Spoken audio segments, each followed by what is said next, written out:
How's it going, everyone? Back again with another video. In this video, I'm just going to talk about Hitman 3 and my first impressions of it. And now this is my second take of doing this because I didn't unplug. I had my microphone unplugged and it used my shitty headphone mic. So yeah, I got to do this video all over again. Yay, happy days. 10 minutes just wasted. But anyway, I figured I'd just talk about Hitman 3. In my very early impressions of this game, because I've only played the first level, the Dubai one. So So this is my very early impressions, guys. So don't take this as a review or anything. So yeah, what can I say? Hitman 3. Well, Hitman in general is one of my favorite franchises of all time. It's definitely in the top three. It's either between Hitman, Max Payne, or GTA is my favorite.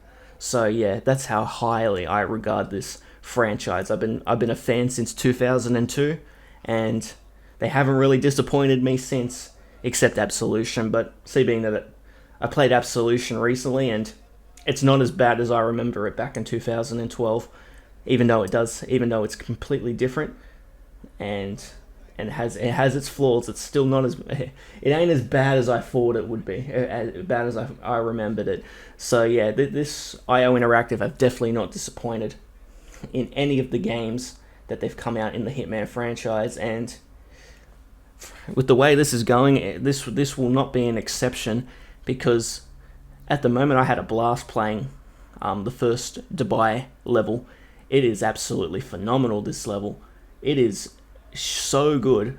It is so well crafted that it's fantastic. It's one of the best levels in this whole Hitman trilogy, because it's definitely better than all the levels in the second game. Because even though those second levels were in Hitman 2, they were okay, don't get me wrong, but they didn't really have that spark like they did in the first Hitman. Well, this one was definitely solid. It was definitely fantastic. It was absolutely huge. It was so good to play. If you're playing it for the first time, like the gameplay that you're going to see, you don't have the mini-map, and it shows, because you're gonna get lost in this level because it is so big. Excuse me. It is so big. It is so convoluted that you're gonna have to spend a lot of time backtracking. But yeah, Hitman 3. My first early impressions is this game is solid. Like, it is exactly the same as the first two. Like, it's just a continuation. Not much has changed.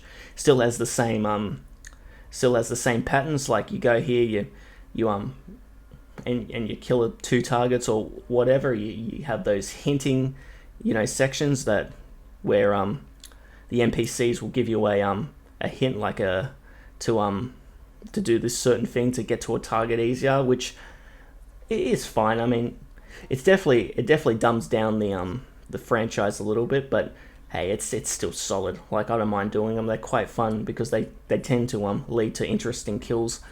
So yeah, what else can I say? The gameplay that you're seeing is on the base PlayStation 4.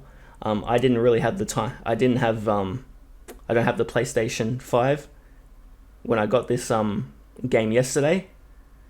Well, not anymore, because I just got my PlayStation 5 about half an hour ago. So I'm just looking at it right now, and oh man, isn't it gorgeous? Happy days, guys. Like, I'm over the moon to get this. I actually got two of them because the place that I got it was supposed to come in a week, but then 10 minutes later Amazon did their listing and it was supposed to come out tomorrow. So I figured I'd get the one from Amazon and get it tomorrow, which is today. So hooray. So next time, the footage that you're going to see from the review is going to be from the PlayStation 5. But regardless, if you're on the base PlayStation 4, and I take it from the base Xbox, this game looks fantastic. Regardless, it still looks very, very well done.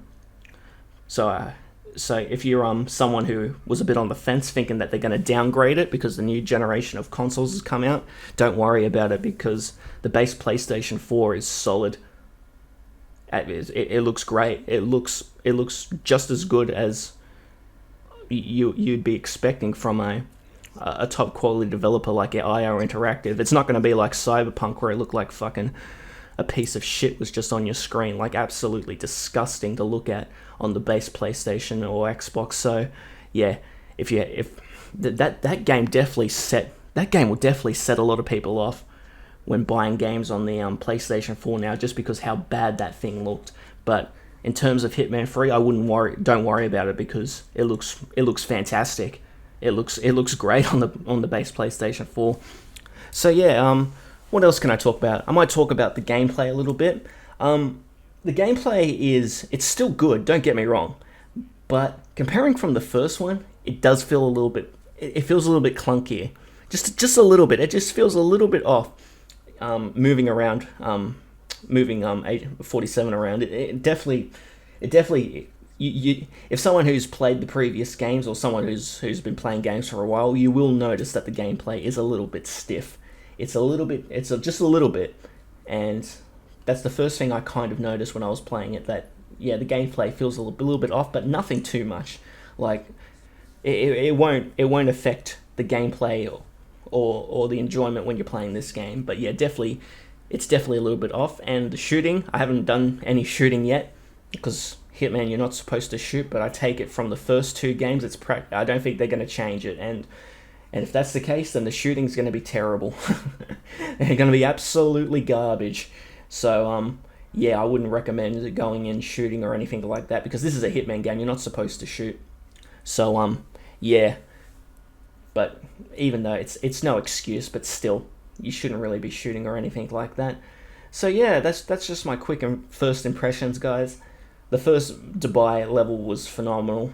Well, had a blast playing it. I played it twice, and I've done I wouldn't say everything in this level, but I've done most of the things, probably about 60%. So yeah, definitely had fun playing this. I can't wait to, once I've finished this review, not review, first impressions, then we're gonna put the PlayStation 5 up, and then I'm gonna start playing it on the PlayStation 5. So yeah, thank you guys for watching.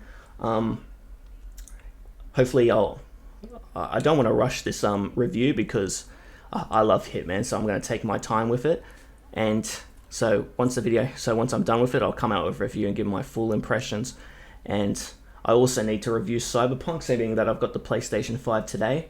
Well, I'll pick up that game as well and give it a go. See with how all the dust has settled, that if it is a good game without all the glitches, because it's in terms of when people judge a game, they tend to judge it on the glitches. Well, I don't really. I judge it on the story and the enjoyment that I get on that game. So let's see how it is with pretty much all the problems being settled, that if it's a good game or not. And the way it's looking, it doesn't look like it, but I need to play it for myself and see how it is, because I don't want it to be another disappointment that I'm expecting to be from the 8th generation. Just another one that I'm fucking expecting to be just a disappointment that the 8th generation just spewed out for us. But yeah, I hope I'm wrong. But yeah, I'll see when I start playing it. So yeah, thank you guys for watching. I'll see you guys later.